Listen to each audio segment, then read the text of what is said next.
Caught. Touchdown. Marvin Harrison Jr. making a huge impact. Here's Edwards with the lay. Donovan Edwards down the sideline. Gets past Ransom. Donovan Edwards. Touchdown, Michigan.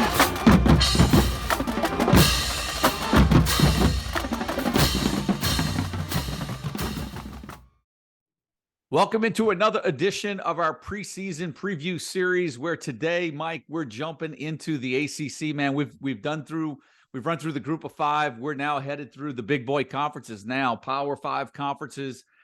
We're going to start with the ACC. Before we kind of get things started, is there anything that kind of jumps out at you in this conference going into the new season? We've got a bunch of new coordinators up and down the conferences. Is there anything that kind of stands out to you from all of the drafts or a lot of questions that we're getting on Discord with any of these teams or in this conference in particular? Three things that I think stick out to me. One, we have a surefire team that we don't have a lot of questions about, and it's not Clemson offensively. Right. So it'll be interesting to talk about Clemson. I think we have a player as well on Louisville that is ascending recently in drafts and ADP. So we'll dive into that.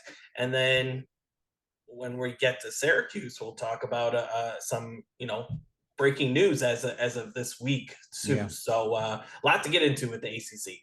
Well, let's jump in right into it, man, with Boston College, right? So Steve Shimko's their offensive coordinator. He was kind of promoted to run things there. They bring in Ryan O'Keefe there as a transfer, right? And they have a very experienced offensive line. From my experience with a lot of drafts, or with as little drafts as I've had, Boston College really just doesn't seem to be much of a fantasy appeal right now. Or maybe are we overlooking maybe a little bit with the experience coming back on the offensive line, maybe in the running game somewhere? I mean, maybe, but we've had this conversation before, yep. Right?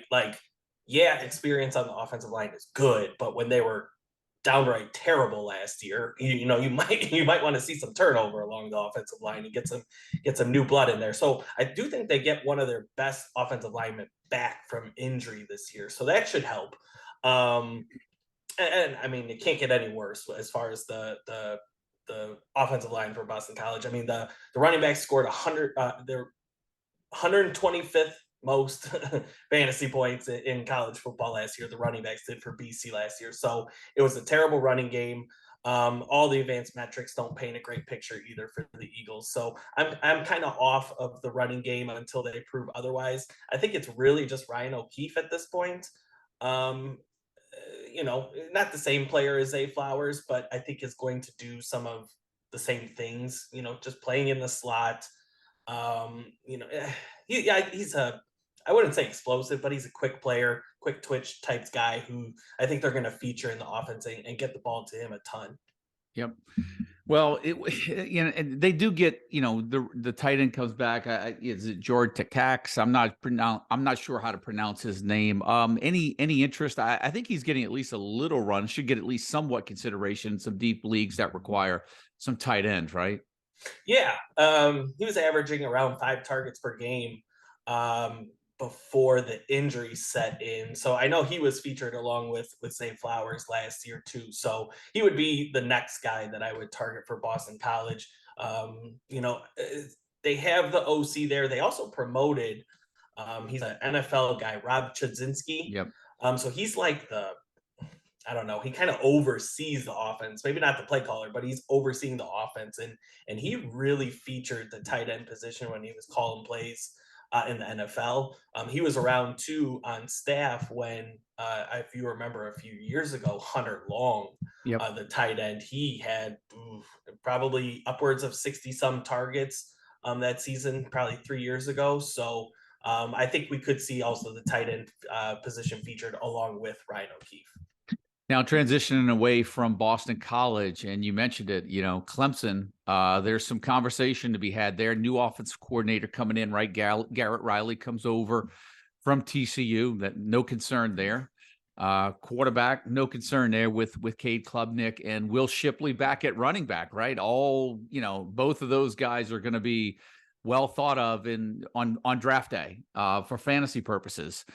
But at receiver, that's a different story right now. There's some names out there. We've got some players that, they were a little light in spring camp. We could talk about the tight end as well, where you and I are particularly high on Jake Briningstool, right? Maybe, a little bit higher than most. So let's begin there with receivers right now. Where should guys in regards to fantasy drafts be targeting these receivers, or who should they be targeting, Mike? I'm excited for fall camp for Clemson because I do think Antonio Williams is probably the best receiver that Clemson has. But there's two issues with that. One, he is strictly a slot receiver. And if you kind of look back at the history of Garrett Riley calling plays, it's typically been the outside receiver. That's been the wide receiver one, both at SMU and then last year at TCU. It's just, I don't know, ADOT for Antonio Williams, 7.1 yards. So it's everything he's catching essentially is within, 10 yards of the line of scrimmage. So he's not getting many deep shots. That's kind of going to be, what you're going to expect from an Adam Randall or Bo Collins. The issue, they didn't play during the spring ball because they were injured. So that's why I, said I'm excited for fall camp to see which one of those two maybe stands out. I know you mentioned Bo Collins might be a sleeper of yours, just for the fact that the outside receiver is typically that primary target for Garrett Riley. Yeah, and we haven't seen him, right? I mean, there's really been no hype throughout the spring right now. So, everything that you're going to get from Clemson's standpoint, this is the point, I think, from a value standpoint where I'm going to go and where you'd probably agree. The closer we get to camp, or the more that camp unfolds, the more we may see a couple of those guys maybe creep up in our rankings a little bit, or maybe go off the board a little earlier, because all of a sudden now there's a little bit more confidence in investing some draft capital in them, because we know the upside of the offense. Yeah. I mean, we have Bo Collins right now pegged as wide receiver one, essentially, and he's a top 60 or top 70 receiver in our rankings. But speaking to your point, he could jump, 10, 20 spots if we kind of get news that he's progressing and healthy and looking good during fall camp. I am of the opinion, though, that Jake Briningstool, the tight end, is my personal favorite.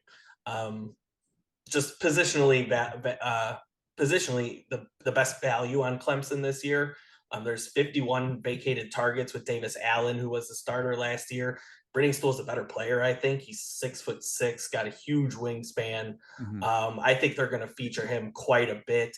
Garrett Riley's done that too. If you remember a few years back with Kylan Granson back at SMU, he was a hot commodity in college fantasy drafts. So Briningstool, and then, we'll see what develops at outside receiver are kind of where I'm looking at as far as pass catchers for Clemson. And I think you and I are pretty solid with Will Shipley up there being somewhat right around the top 10 in running backs around that area, right? But what about quarterback Cade Klubnik, Mike? Because he feels a little bit like a swing guy in the sense that, does he have that Max Duggan potential in this offense? He's ranked around several guys right now where we don't really see a lot of difference in value, but in this offense, could he potentially be maybe one of those swing fantasy quarterbacks that outplays his value right now where he's going in drafts? I think it's about how much he runs would be determined if he can outperform, like, quote unquote, expectations. And then just kind of what we covered off on, like, how his pass catchers develop, and if a couple guys emerge, then that obviously is going to help Cade Klubnik. I think the biggest point that I wanted to make was Garrett Riley has had 3 straight 3,000-yard passers as a offensive play caller the last 3 years, and now he gets to work with his first 5-star quarterback. So I'm kind of excited from that standpoint to see how that shakes out. Now, Mike, let's go over to Duke, and we'll start at the quarterback right there, because Riley Leonard, I know you and I have had some discussions about him, and we'll get into that. Duke, from a fantasy standpoint, does it kind of start and stop with Riley Leonard, or should we be expanding our horizons with the fantasy appeal right now? And if so, is it in at the receiver spot? Definitely at the receiver spot. I think you would agree that we're both out on running backs. They bring them all back at running back, and they're just going to divvy up the carries between. And Leonard's going to get the call a lot of times around the goal line. Yeah, I think he was the leading rusher last year, if I'm not mistaken. So, yeah, Leonard plus 4 running backs potentially getting carries. So we're out there. Wide receivers interesting because you have a top 10 quarterback in Leonard, and I know he's a runner, but it's a top 10 fantasy quarterback, and his wide receivers aren't getting drafted until beyond round 20. So they bring, again, a situation like the running backs, they bring back everybody. Jalen Calhoun's kind of just a typical slot guy who might get 100 targets this season, but probably not a ton of touchdown equity. So I think the upside guy might be Jordan Moore, the converted quarterback who really came on late last season. I think he had 20 targets at some point late in the season last year. I know he had 2 double-digit target games in the month of November. So that's kind of a guy that you can get beyond round 20, maybe take a shot on some upside there as a guy that's just starting to really learn the wide receiver position. Because if you remember, that competition with Riley Leonard was still going late August last year, or, at least the coaches told us that it was going late August last year. So those 2 guys, I think you're looking at receiver. Yeah, and I think just to kind of circle back, because I think it is important to talk about the quarterback spot with Riley Leonard, because this was a guy, if you remember right, at the beginning, when we were starting to put a lot of our content together at the beginning of spring, I was really super high on Riley Leonard. However, I still like him. The one thing that I will caution fantasy owners against, and the reason why he's not higher in my rankings, I just don't think the schedule does him any favors for the first half, 2/3 of the season. And let me just reference that real quick to give an example of what I'm talking about. Duke starts off week 1 with Clemson. They get a layup against Lafayette in week 2, and then they do play Northwestern in week 3. Now that, we'll see how that plays out. And then they go to UConn, but then they get Notre Dame. They're off a week, and then NC State at Florida State. I just really see some bumps in the road where I can see maybe some inconsistency through the first 2/3 of the schedule. But the end of the back end of the season, Louisville, Wake Forest, North Carolina, Virginia, and then, ending with Pitt. There's a lot more, I think, confidence in the second half of the schedule. It's the only thing that I'm really worried about Riley Leonard in the first half of the year is just a little bit of the schedule matchups. Yeah, I would to further emphasize your point. Bill Connolly, who works for ESPN, he does those S&P rankings. Yeah. And Louisville, that's in that stretch with Florida State and NC State and that bye week mixed in. He's got Louisville as a projected top 20 defense too. Wow. So that just adds to it with Riley Leonard. Yep. All right. Well, Mike, let's go into Florida State, because we're now talking about one of the best teams in the conference now again. And maybe this was the team that you were referencing where we think we know everything that's in place on an offense that wasn't Clemson this year. I'm assuming we were talking about Florida State. So, let's go there. Last year, I was incredibly high on Jordan Travis. That paid off. Trey Benson this year seems to be a consensus top 10, 12, 15 running back at worst. I know you're definitely a lot higher on him. You've got Johnny Wilson there. They added the Keon Coleman, the transfer from Michigan State there. They added Jaheim Bell, the tight end, the hybrid tight end from South Carolina. There's a lot of weapons there. Could there be too many? And is it Jordan Travis, Trey Benson, and really from there trying to figure out what we're going to do in the passing game at receivers from a fantasy standpoint, because they have some legitimate targets now?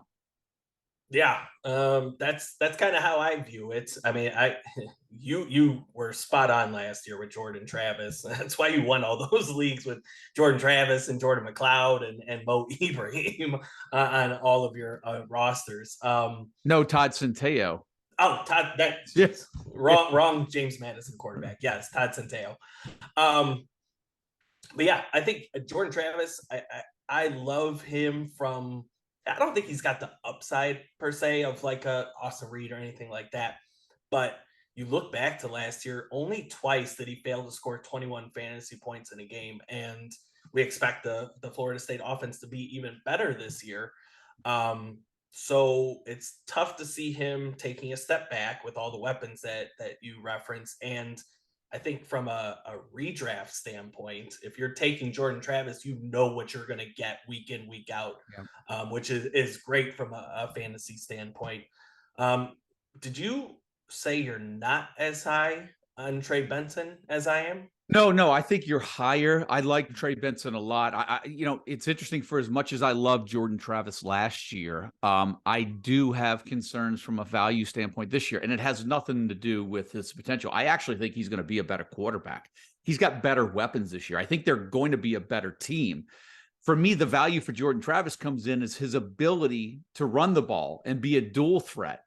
And I'm just wondering if they're going to need his legs as much this year, maybe as much as they did last year. That's the only thing that really comes down for me. Look, still tremendous value. He's going to be a great fantasy asset for me. If you happen to land him, I'm curious to see if he ends up being that, superior dual threat using his legs as much as he did, his first couple of years. Because when he was first being utilized offensively as a quarterback, that's where all the value was in him, was in his legs. Right now, he's progressing more as a passer. He has more weapons, and they have Trey Benson, who seems to be rock solid at running back. I'm just curious of how Travis plays out as a runner this year, because Florida State's going to be pretty dang good. They're going to need this guy healthy for 12 games plus. Oh yeah, absolutely. I would say that if you are worried about the him running less potentially, maybe that means him throwing more with all these weapons that we're referencing. So it's a balancing act probably, and it'll balance out in the end. I will say this: I was just looking up Trey Benson earlier today. Listen to these stats from Pro Football Focus. He led the country in elusive rating amongst running backs. He was fourth amongst running backs in breakaway rush rate, sixth in missed tackles, and sixth in yards per carry after contact. So top 10 nationally in all those positions, in all those statistics in the country. So the offensive line, retains. I think all 5 starters potentially. It's one of the more experienced offensive lines in the country. So really tough to see. There's a reason Trayshawn Ward left out of there and went to Kansas State, right? So we have a high hopes for Benson this year in this offense. He's going to be, we think, their rock solid running back one this year. Yeah. So the running game should be just as good this year as last year. And just real quick, I wanted to touch on the receivers. Yeah. I think Keon Coleman's addition just completely eliminates everybody for me. You get beyond rounds 15, 20, you take a shot maybe on Johnny Wilson or Keon Coleman. But, I mean, Johnny Wilson last year had 76 targets as the guy. There was nobody else challenging him for targets, really. And it only equated to 13 fantasy points per game. So now you add Keon Coleman to the mix. It's really tough to see how these guys are going to be viable fantasy assets on a week-to-week basis. Yeah, and you figure there has to be something in there with them, bringing over Jaheim Bell from South Carolina. They've got to figure him in the game plan somehow, some way. And all these guys are big bodies now. Yeah, I mean, they're all 3 are going to be red zone threats. I think the one thing that does work for them is that, you have those top 3 targets. They don't have, especially a receiver, I don't think they have anybody else that's a contributor for the most part this year. So I think they're going to really get the good healthy dosage of the targets this year. And well, they get I think Winston Wright's back too, and he was a player that missed all of last. So there you're right. There's other questions there's question marks at receiver beyond Coleman, beyond Wilson, and probably beyond Bell, right? So let's go over to Georgia Tech, Mike, where, is Georgia Tech going to be better this year than they were last year? They seem to be trying to make a bunch of changes But for me, it still feels a little early on Georgia Tech. Going to be one of those teams where, for me, just going to have to watch and see how the season unfolds for them. And it may not even be in 23. It could be 24 potential before we're knocking on the door of Georgia Tech players to kind of add them to our fantasy roster. Your thoughts? Yeah, or 25. I mean, they haven't been good in a while. So, I mean, it's going to take some time, I think, for this. For them to get the kind of players that they need to thrive in the ACC. So they retained the head coach, or the associate head coach last year, Brent Key. So he's still around. He added Buster Faulkner. If you remember, he was the OC at Middle Tennessee, Arkansas State. I think he did a 1-year stint at Southern Miss in the last decade. So it's a guy that does have experience calling plays at the FBS level.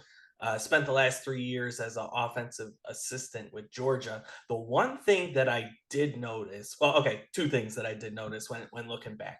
One, he will run his quarterback if he's got an athlete. And he's got two guys in Haynes King, the Texas A&M transfer, Right, and Zach Pyron, who we have as the projected quarterback. Both of them can run. So that's potentially interesting. Maybe not this year, but whoever wins the job, for down the line. I was looking at receiver, and it stuck out that when you look kind of at his usage, especially in the slot, he had 3 guys in the last 9 years that hit 100 targets in a season, and all 3 of them were slot receivers. Richie James at Middle Tennessee, Kirk Merritt at Arkansas State, and then Tim Jones at Southern Miss. And looking at their roster, and I did watch their spring game, Malik Rutherford, and then Alabama transfer Christian Leary, who I know people are high on. I think both of them can play in the slot. I'm not sure exactly who's going to start there, but looking at Faulkner and his track record, the slot receiver has been a decent option at times. And shoot, you want 100 targets is beautiful for any receiver in college football. So that's a position. Maybe not this year, but down the line, we'll keep track of moving forward. Yeah, I mean, I think what it really comes down to is there one guy that can establish himself in that role. If there is, then it really doesn't matter who they're rolling out at quarterback. That guy's going to be locked down in the system and should receive a significant amount of targets. But is going to be a revolving door right now, or are they going to be able to settle on one, or is that guy just not even on the roster this year? And like you said, is it 24 or 25 before that guy really emerges as far as having fantasy appeal for us, right? No doubt. Now, the one team that we know have some fantasy appeal, and you referenced at the beginning of the show, there's a guy climbing up draft boards pretty rapidly throughout the summer now. Let's go over to Louisville, where Jeff Brom comes in over from Purdue. You brought it up, so I'll let you kind of finish that discussion, right? They bring in Jack Plummer. So Brom reunites with Plummer after Plummer spent last season out at Cal. But I'll let you kind of talk about the receiver that we're going to jump into that's climbing the charts in drafts right now. Yeah, this is the same discussion that we had in the Mountain West preview with Terrell Vaughn. Jamari Thrash, the Georgia State transfer, we had projected as top 10. Right. Inside the top 10 at receiver. But just kind of the new system, question marks at quarterback, but potential question marks at quarterback. And then just not knowing, this was pre-spring when we put together those projections. So we didn't have any concrete evidence of how Thrash would assimilate to this Jeff Brom system. And just, reading articles, reading the magazines, listening to Louisville podcasts. And I remember one that stuck out where the beat writer was like, yeah, Jamari Thrash is that guy. And so that's just kind of solidifies that that Thrash is going to be our projected wide receiver 1 for Louisville. And that, as I think everybody knows at this point, wide receiver 1 under Jeff Brom, very profitable in college fantasy, averages 83 receptions and 11 touchdowns over the last 9 seasons. And then the puzzle pieces fit. 8 of those 9 receivers, wide receiver 1s under Brom, have been outside receivers. Yep. We saw that last year with Charlie Jones. Jamari Thrash played outside at Georgia State. It just pieces fit. Yeah, look, no doubt about that. And I think as we saw last year, if Jeff Brom's offense really gets clicking, there's even some appeal in the running back as there was with Maccabee last year. There's even some value at the wide receiver spot. And there's even value at tight end right now. I think we're a little bit more kind of up in the air on tight end right now.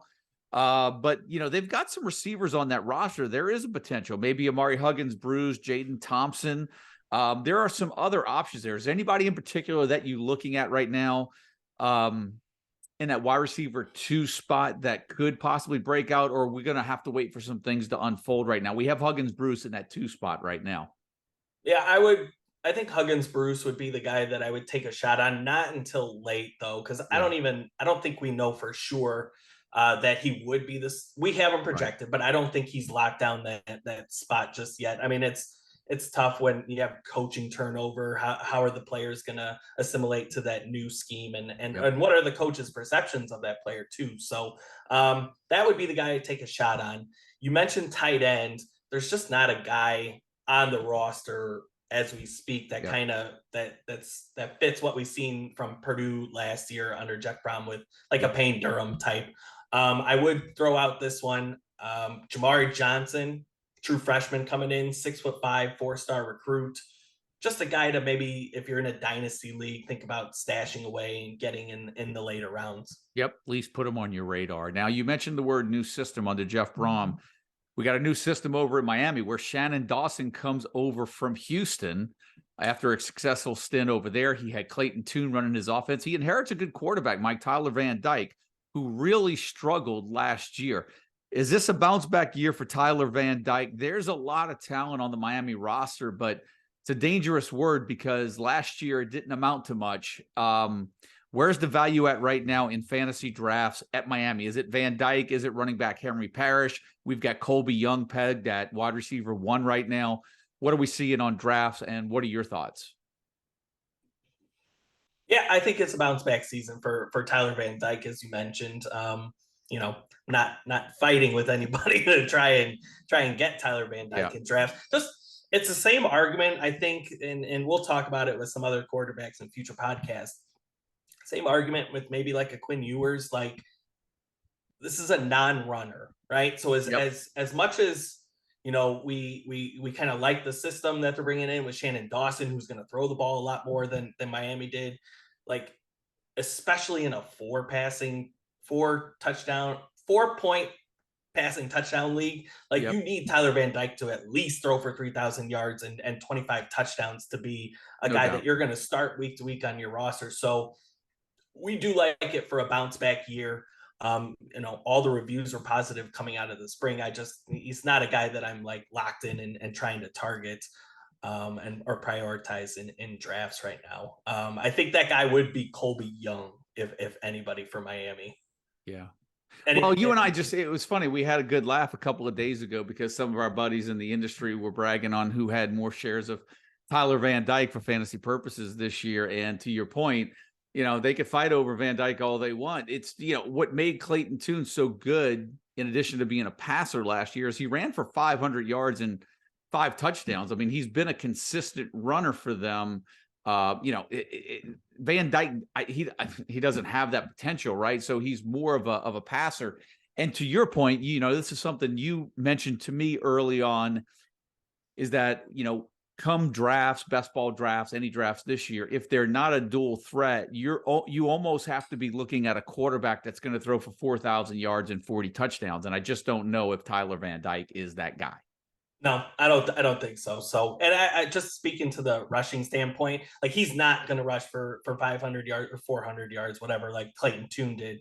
Yeah. And that's not necessary with a quarterback for Shannon Dawson. But if you look back, like some of the quarterbacks that even rushed for, 125, 150 yards under Shannon Dawson, they had 5-6 rushing touchdowns. And Tyler Van Dyke, I believe, has 1 career rushing touchdown. So I just don't know that he's going to be utilized in that way.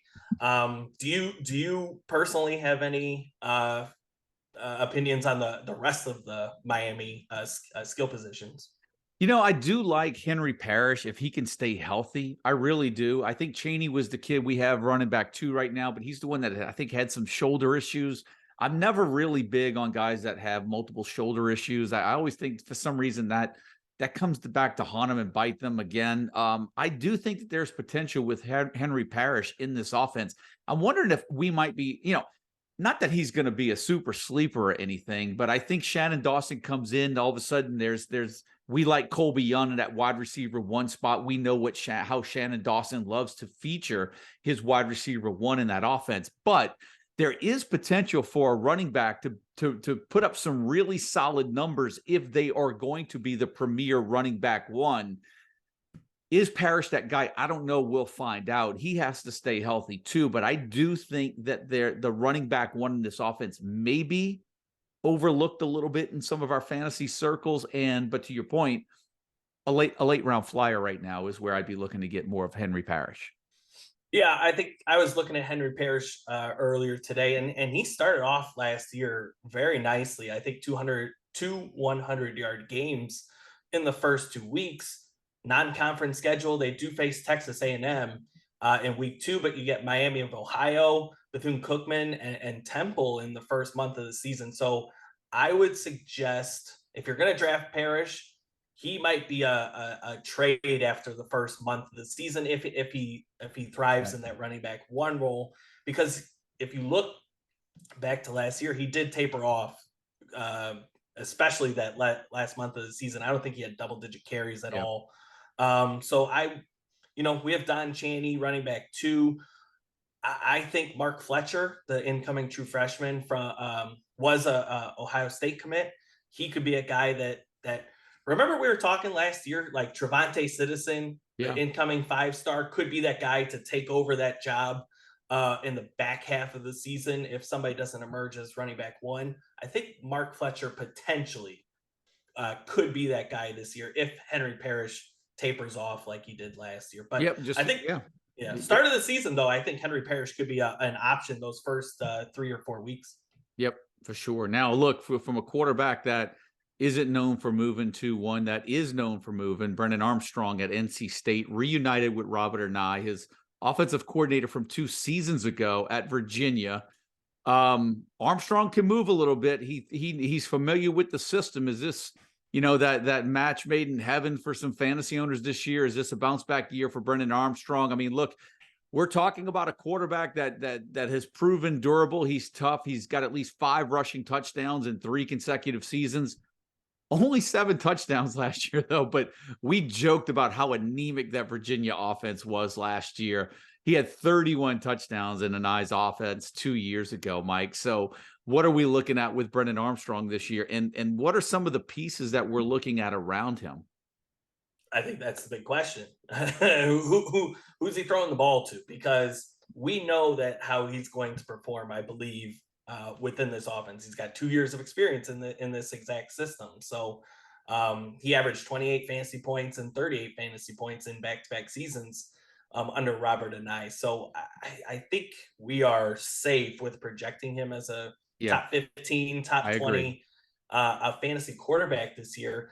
It's who's he throwing the ball to, I think, is the biggest question mark. We have Terrell Simmons, a sophomore, 6'3". Timmons, sorry. We have Timmons projected as the wide receiver 1 for at this moment in time. That's right. Yeah. I actually read an article this morning. They listed the top. It was on 247, the NC State website. They listed the top 10 potential breakouts players for NC State this season, and Timmons was number 1 on that list. He had a 28-yard touchdown to close last season against North Carolina late in the year. Had a 63-yard touchdown in the spring game. So I think that's a guy that maybe fits the bigger wide receiver mold that we saw back at Virginia under Robert Anae. So I think that's a guy that to look out for. I would throw one other name on the radar, Juice Vereen, incoming freshman tight end. I put that in quotes just because he's kind of, he's only 210, 211 pounds. So he kind of fits that like Oronde Gadsden mold that we saw last year under Anae at Syracuse. He was arguably one of, if not the best pass catcher for NC State, apparently during spring practices. So And they started the spring game too. So Timmons and Juice Farine, I think, are the two guys that you're going to want to maybe take shots on late in drafts. And I think what's interesting to your point at the beginning when I asked you the question, you were like, we're just not 100% confident right now. This is one of those rosters where we may get a receiver that emerges that right now we're low on right now, and Armstrong's going to be throwing it to somebody, and there's going to be someone that fits the mold in that Anae system. Is it going to be Timmons? Don't know yet, but that's a system to certainly keep your eye on if a player emerges as Armstrong's top target in that offense. Yeah, when those that week before the regular season, when those depth charts come out, that's a spot that we're definitely going to be lasered in on. Yep. Now look at depth chart over at North Carolina, Mike. There's a lot of receivers there. Drake May, arguably, for 10 weeks last year, was the best fantasy quarterback, rivaled every quarterback in the country last year from a fantasy production standpoint. Questions in that North Carolina backfield. Questions on offense. Chip Lindsey coming in to run the offense after they lose their offensive coordinator to Wisconsin, right? So, I think there's still a lot of confidence in May, even with the new offensive coordinator coming in. He's an uber talented quarterback. They bring in Devontae Walker from Kent State, and he showed out in the spring game, had really what seemed to be some nice rapport there. They've got Kobe Pacehour coming back, maybe to fill in that slot Josh Downs role. What are you looking at from North Carolina right now? They even brought in Nate McCollum, right? So they brought in a couple of transfers. There's a lot of weapons in this offense. Is there going to be significant changes, though, in the system with Lindsey coming in? Or are we expecting that? Yeah, it's this one's tough because Chip Lindsey. I mean, this is a guy that was, I believe, if I remember correctly, he came over from UCF. He was with Gus Malzahn last year. Yeah, but this was a guy that I think I don't know if he didn't hand pick him, but he signed off on the Chip Lindsey hire, which so he was comfortable with bringing in Lindsey as offensive coordinator. And he's had numerous stops in the past, right? He's Arizona State, Auburn, Southern Miss. He was offensive coordinator, and then he was the head coach at Troy. None of these offenses really popped, with one or two exceptions. But I mean, that's the concern, is that his offenses have either have failed or trended downward at each one of his stops. I was asked earlier in the offseason, is this situation comparable to Virginia last year, right? The new system, right. New coaching hire. Is that going to just eliminate Drake May from fantasy contention? And I would, my argument to that, and not argument, but my response to that was, like, Brennan Armstrong is a system quarterback. I think we can both agree on that. Yep. Drake May is the consensus number 2, NFL prospect, is going to be the number 2 pick in the NFL draft this year. And most years, if it didn't have Caleb Williams, he would be the number 1 pick, right? Like, this is one of the best quarterbacks in the country. And I think, with the new weapons there, which I think we're both comfortable with, I think that alleviates some of the concern with bringing Chip Lindsey in, is that just how good Drake May is as a quarterback. I think some would eliminate some of the concern too. And quite frankly, this is what I look for when we're playing college fantasy football, is that I'm just not sold that their defense is going to be great either, right? So they're going to have to score some points.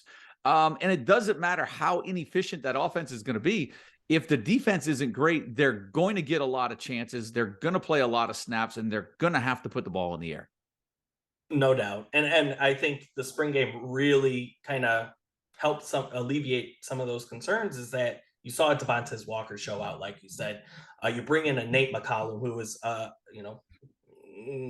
not overshadowed, but he was just, people didn't know about him because he played at Georgia Tech. So he's a really good receiver. Kobe Pacehour, they'll fight for reps in the slot, but he popped when Josh Downs sat out the bowl game. So they have the weapons there.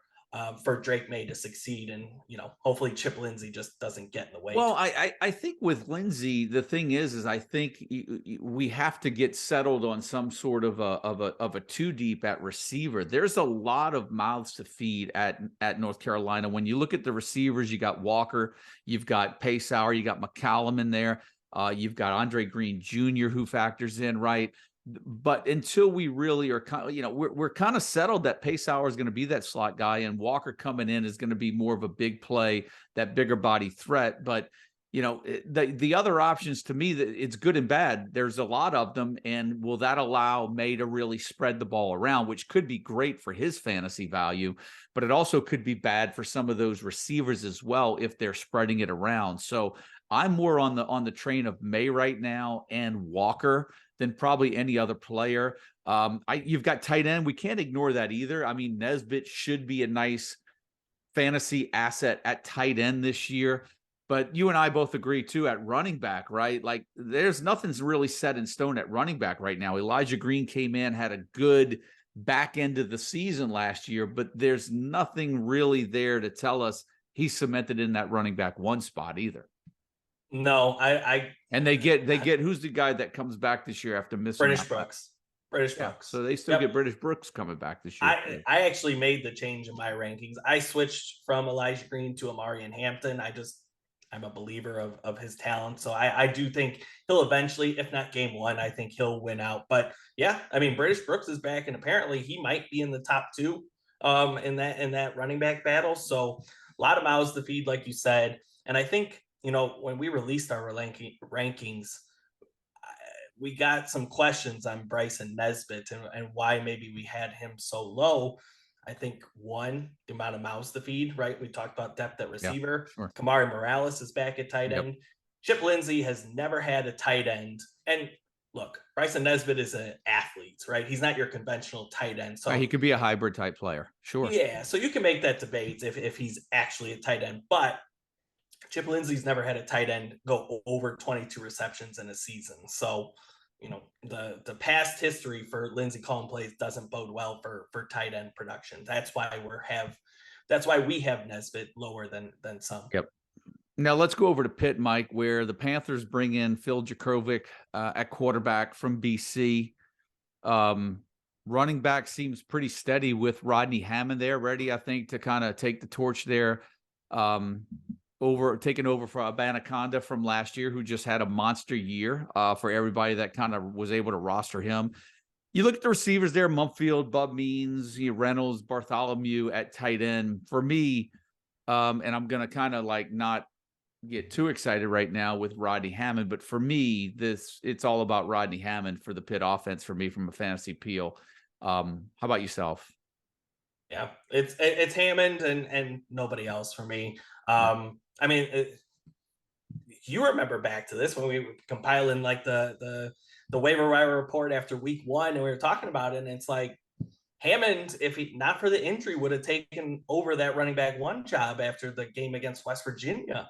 So we, that really kind of boosted Israel Abanaconda's stock that he was able to assume that starting role once Hammond was injured. So, all the confidence in the world in Hammond. I don't think he's as explosive as Abanaconda, but this offense under Frank Signetti feeds the running back one, 40% volume share, 200 carries from the running back one in two of the last three seasons. So I think that's just, I called it plug and play, right? I think the running back one in this system is just bound for fantasy success.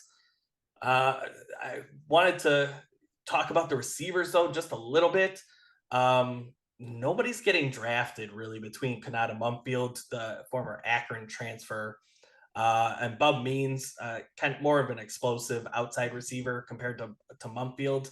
Nobody's getting drafted here, and I feel like somebody is going to be a decent option here. Not Jordan Addison from 2 years ago, but right.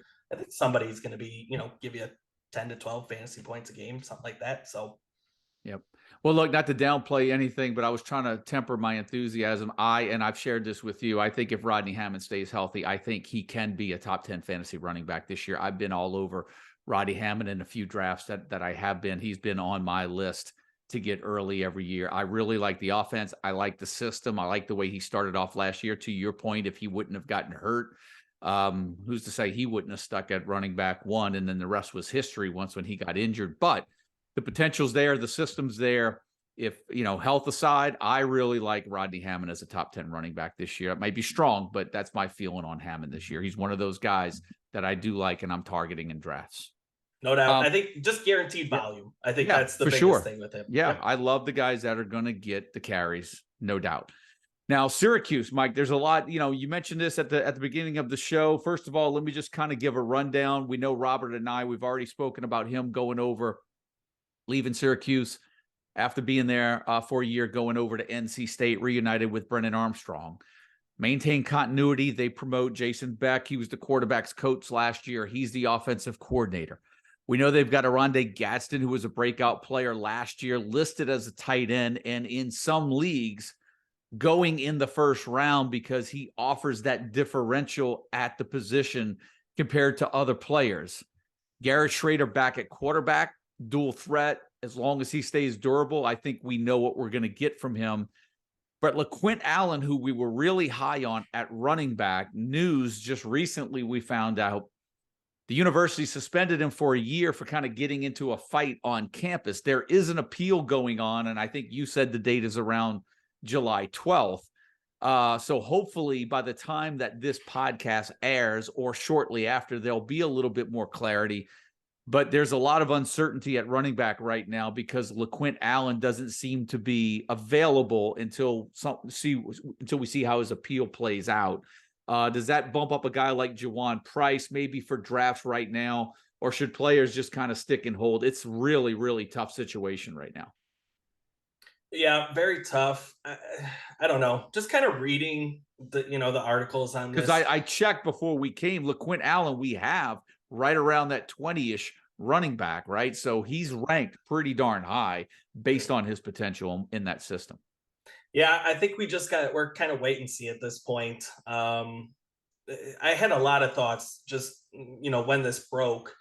One, Syracuse did recently bring in a JUCO transfer, not somebody that I've heard of before, but they knew about this suspension, I believe, since December, or knew of this incident, yet the coaching staff didn't really attack the running back position. Like, they didn't bring in any transfers. They didn't bring any FBS transfers. They didn't bring any high 4-star, 5-star. The Syracuse isn't going to get 5-star recruits, but they only brought some middling 3-star recruits in. They just didn't do anything to bolster this running back position, yet they knew of this incident. So that kind of immediately came to mind for me. And then two, you texted me last night that you probably, I think maybe that LaQuint Allen's done at Syracuse. You don't think he's going to play for them again. And I kind of agree with you. Like, this guy is suing the school, right? Even if it's appealed, like, why does he want to go back and play for a school that is suspending him for a year? So that's kind of where I stand. I think Juwan Price maybe is a valuable asset. Like, he did have 26 receptions at New Mexico State a few years ago, and we know that the system does like to throw to their running backs. So maybe he has some value. But I think we're just in a holding pattern until this appeal happens. Yeah, it is. I mean, that was my prediction. I just think if the guy's going through a legal system to try to gain eligibility because he's been in a fight, a part of me just feels like he's going to be done, and maybe he surfaces somewhere else. I don't know, but we'll have to see how it plays out. It's just a prediction. Look, for all intent and purposes, I hope things work out for the kid. But I'm looking after the fantasy football community, and I just like, hey, you can't draft this guy right now. No, you can't. And I think the reason that if you want to slip and get him in the 10th round when he's slipped 6 rounds past his value, then okay, I'm good with taking a flyer on him right then. But where we have him ranked right now, you've got to be careful. And like you said, we're recording this after the news breaks. It probably will be closer to his appeal by the time this actually airs. And by that time, we will probably have all the published material updated based on the news that breaks. So yeah, I think just 2 points to that. I think one, it's disappointing for CFF just because he was going to be featured in this offense.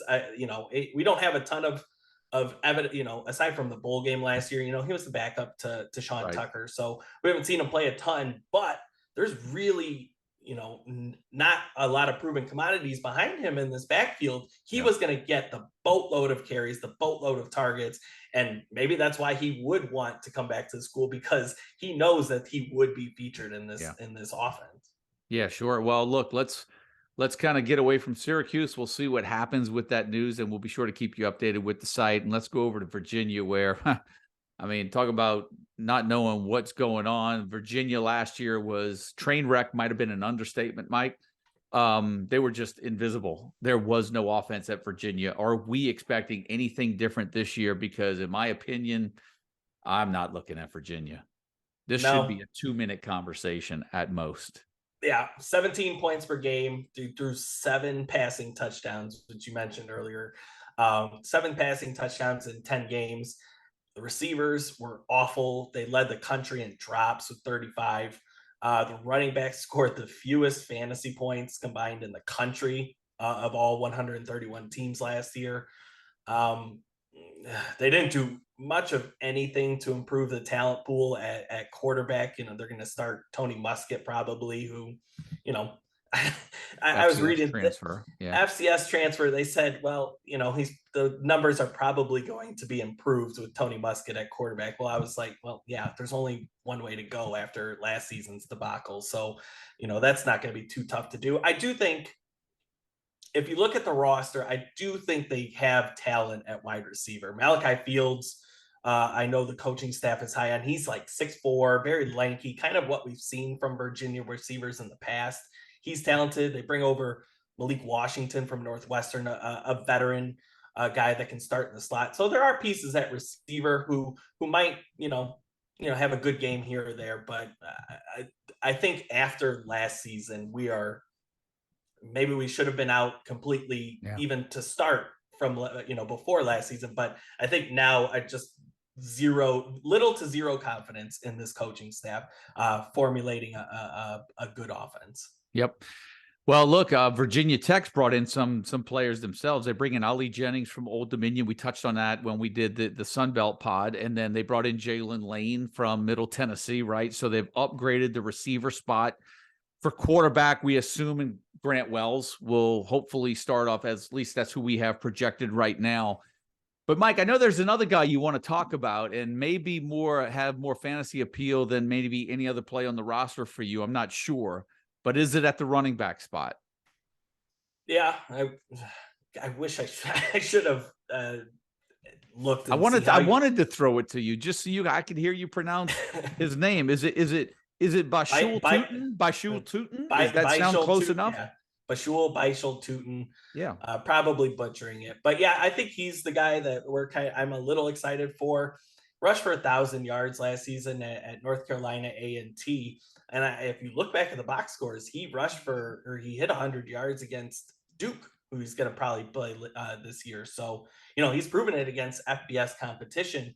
He enters the backfield with Malachi Thomas, who's been injured in the past. He might have been injured this spring too, at least nicked up a little bit. So I don't have a lot of confidence that right now that Malachi Thomas can withstand a full workload through the entirety of a season. So Tootin's a guy that we now are projecting at running back 1. Excited to see him play. Outside of that, we like the receivers, right? We like Ali Jennings, we like Jalen Lane, but just not a lot of confidence that, maybe you feel otherwise, that Grant Wells or Tyrone Drones are going to be good enough throwing the football for them to be relevant. What really stinks is that both of those guys would be ranked a hell of a lot higher had they never left the school that they were at, right? Jennings would have probably pushed to be a top 10, maybe top 7, 5, 7 receiver had he not left ODU.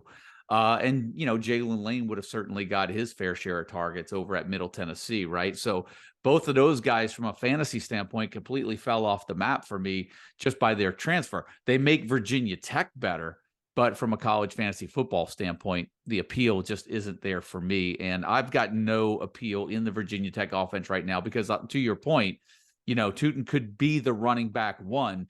It could be very easily Malachi Thomas as well, but there's no history to suggest that Malachi Thomas can even hold up. So there's just questions right now all along that roster. And Grant Wells, for as well as he played at Marshall, being at Virginia Tech, it's just a little bit of a different level. He had trouble adapting last year, and I'm off the Virginia Tech offense this year, even though I think they're going to be better this year than they were a season ago.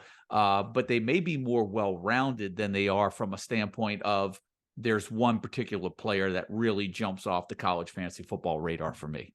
I think that's a good point. Their 314 yards per game were the lowest since 1989. So it's hard to go anywhere but up for the Hokies. And I thought you made a really good point that I hadn't heard anywhere else.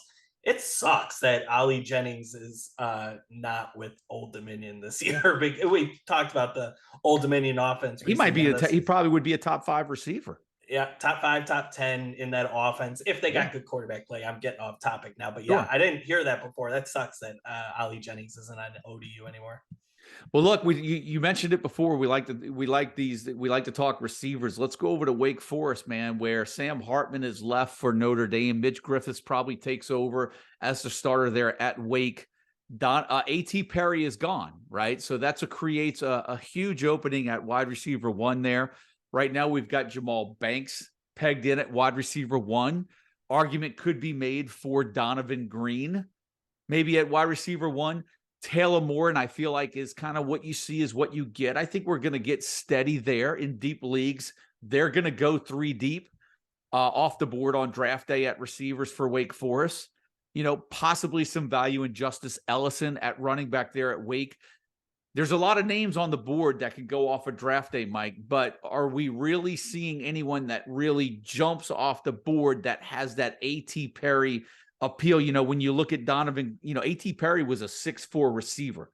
Donovan Green, I think, goes 6'2". I think Jamal Banks maybe goes 6'3", or they're close to the stature of A.T. Perry. We've got Banks pegged in at that spot right now. He had 9 touchdown receptions last year. That tied for second behind A.T. Perry. Taylor Moore had 9 TD reception as well. Donovan Green with 6. Man, I just threw out a lot of names, a lot of potential. Is there one guy that really stands out for you right now? I think it's Jamal Banks. Just analytically, he was better last year than Donovan Green, who's probably the guy in competition for the wide receiver 1 spot. The disappointing part was Banks was injured for most, if not all, of spring. So we didn't get to see him, shine in any practice reports or anything like that. The one thing I found interesting, though, it was really interesting, and I texted you about this. Phil Steele listed Donovan Green as first team all ACC receiver, which stuck out. I don't know if that's, if he's got intel on Donovan Green, or it's because Jamal Banks didn't play in the spring, but I mean, I thought that was notable. That first, not even 14, it was first team all ACC there. So maybe you stack the room, right? Maybe you draft all 3, because I think you would agree with this with Dave Clawson, Wake Forest. This is one of the most consistent offensive schemes in college fantasy football, right? They are the only ACC team to average 30 points per game in each of the last 6 years. That's just how consistent they've been. And you look at the roster, and I think you would agree that they're loaded at the skill positions and have a good quarterback as well. Well, Keyshawn Williams even comes back, right? He was one of 5 players on the roster that caught 37 passes last year. He caught 39. Donovan Green caught 37, right? And most of those guys' yards per catch average, all of them were over 12, and some of them were as high as 14, 15 yards per catch. There's going to be a lot of balls that go in the air there. Now, maybe A.T. Perry leaving shortens the rotation up, and there's going to be somebody that pops and sticks out. But I just love the way that, Banks's playmaking ability when the ball was in the air, the way that he went after it, that's the reason why I like him. I know you mentioned that steals high on green. I like Banks. I just love his ability to go after the ball in the air. And in that offense, as we saw many times, maybe it was Sam Hartman, but in that RPO offense, sometimes, as we saw with Banks last year, you just got to put the ball in the air and he's going to go up and make a catch. That's what I really like about him. Yeah, I agree. I think I do think though strategy for drafting Donovan Green 2 and snagging both of them, he's going 15 rounds after Jamal Banks. So, there's very little risk in drafting Green 2 and both of them could potentially be profitable for your fantasy team. Yeah, and then look, with that being said, we mentioned Taylor Moore, and I mean 2 years ago, 600 yards, 5 touchdowns. Last year, another almost 600 yards, 9 touchdowns. I mean, for some of these smaller Power 5 leagues, maybe ACC only leagues, there's definitely value, like you said, the way that they put the ball up in 3 Wake Forest receivers, depending on the format of your league. You put it perfectly. I think he is what he is at this point, and probably a future New England Patriots slot receiver. That's a good point. All right, man. Well, look, that's going to do it for the ACC. A little longer than some of the other shows, but some of these bigger conferences, we get more ears, and there's always a lot more investment in the bigger conferences. So I would like to give you guys as much as we possibly can. But look, Mike, that's going to do it. We're into the Power 5 conferences now. So that's going to do it. I think next we're going to jump into the Big 12. We'll go next. And that's going to do it. So for Mike Bainbridge there, the soon to be newlywed in the future, a year from now, my name's Joe DeSalvo, and we're going to see you guys on the next show when we're talking Big 12. Till then, guys, see ya.